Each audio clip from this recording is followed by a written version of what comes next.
കേരളത്തിൽ കോൺഗ്രസ് ശക്തമായി തിരിച്ചു വരാനുള്ള വഴികൾ തേടുകയാണ്.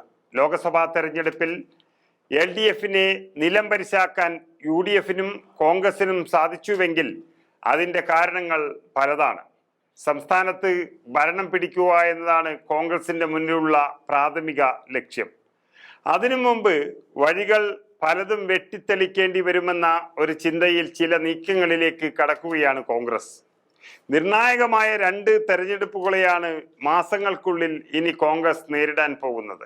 ഡിസംബർ മാസത്തിൽ സ്വയംഭരണ തെരഞ്ഞെടുപ്പും പിന്നാലെ വരുന്ന നിയമസഭാ തെരഞ്ഞെടുപ്പുമാണ് ഇതിലേറ്റവും പ്രധാനപ്പെട്ടത്. അതിനു മുന്നോടിയായി സംസ്ഥാനത്തുടനീളം കോൺഗ്രസിനുള്ള ആസ്തി കണക്കാക്കുവാൻ തയ്യാറാവുകയാണ് കോൺഗ്രസ്. പാർട്ടിയുടെ പല സ്വത്തുവകകളും നേതാക്കൾ സ്വന്തം പേരിലാക്കിയത് തിരിച്ചു പിടിക്കാനും നടപടികൾ തുടങ്ങിക്കഴിഞ്ഞു. പാർട്ടി സ്വത്ത് അന്യാധീനപ്പെടുത്തുന്നത് ശ്രദ്ധയിൽപ്പെട്ടതിനെ തുടർന്ന് ദേശീയ തലത്തിൽ ആരംഭിച്ച വീണ്ടെടുക്കൽ യത്നത്തിന്റെ ഭാഗമായാണ് കേരളത്തിലും ഈ നടപടികൾ ആരംഭിച്ചിരിക്കുന്നത്.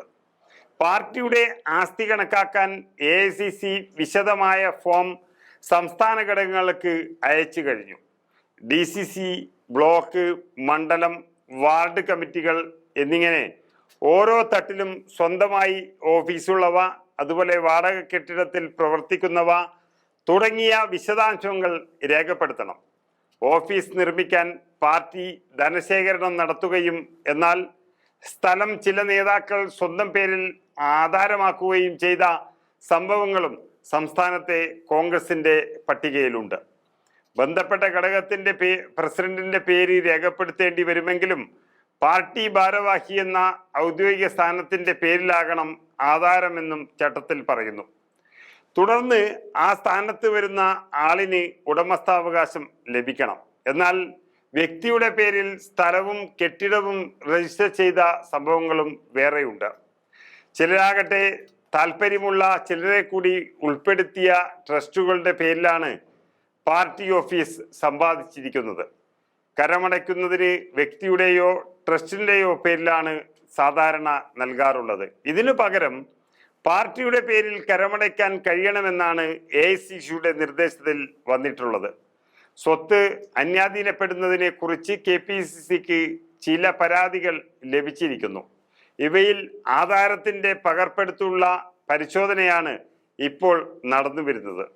വ്യക്തിയുടെ പേരിൽ രജിസ്റ്റർ ചെയ്ത ചില കെട്ടിടങ്ങൾക്ക് ബന്ധപ്പെട്ട ഭാരവാഹിയുടെ മരണത്തിന് ശേഷം മക്കൾ അവകാശം ഉന്നയിക്കുന്ന സാഹചര്യവും ഉണ്ടായിരിക്കുന്നു.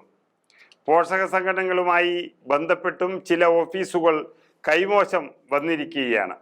കോട്ടയം ജില്ലയിൽ INTUCയുടെ ഒരു ഓഫീസ് കെട്ടിടം പഴയ ഭാരവാഹി വീട്ടിലെ അത്യാവശ്യം പ്രമാണിച്ച് വിറ്റ സംഭവം പോലും റിപ്പോർട്ട് ചെയ്തു കഴിഞ്ഞു.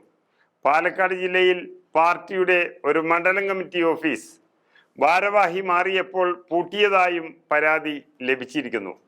ഈ ഓഫീസും നേതാവിൻ്റെ പേരിലായിരുന്നു. കോഴിക്കോട്, കൊല്ലം ജില്ലകളിൽ നിന്ന് ഓഫീസ് അന്യാധീനമാക്കുന്നതിനെ കുറിച്ചും പരാതികൾ വന്നിരിക്കുന്നു.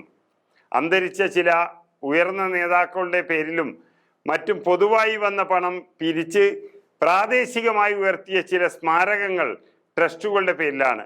ഇവ പാർട്ടിയുടെ പേരിൽ ആധാരം ചെയ്തുള്ള ശ്രമവും കോൺഗ്രസ് നടത്തുന്നുണ്ട്. ട്രസ്റ്റ് അംഗങ്ങളുടെ മരണശേഷം സർക്കാർ സ്വത്തേറ്റെടുത്ത സംഭവങ്ങളും റിപ്പോർട്ട് ചെയ്തിട്ടുണ്ട്. ലഭിച്ച പരാതികളുടെ അടിസ്ഥാനത്തിലുള്ള അന്വേഷണമാണ് ഇപ്പോൾ നടക്കുന്നത്. ഇത് തീരുന്ന മുറയ്ക്ക് സ്വത്തുകൾ പിടിച്ചുകെട്ടി സ്വന്തമാക്കുമെന്നും കോൺഗ്രസ് പാർട്ടി പ്രഖ്യാപിച്ചിരിക്കുകയാണ്.